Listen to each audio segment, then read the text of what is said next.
এখন আমি বলবো, এখন যে গজলের একটু বলবো সেটা হলো আমাদের বাংলাদেশের আমার অনেক প্রিয় হুজুর মাওলানা হাফিজুর রহমান সিদ্দিকী হুজুর, ওনার মুখ থেকে শোনা আমি গজলটা একটু বলবো। মদিনা যাইতে পারলাম না, মদিনা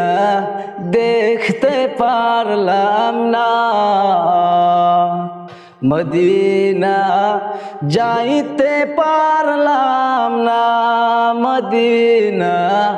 দেখতে পারলাম না, মদিনা নাম কত মধুর, মদিনা আর যে কত দূর, সেই মদিনার পথের ধুলি আমি, সেই মদিনার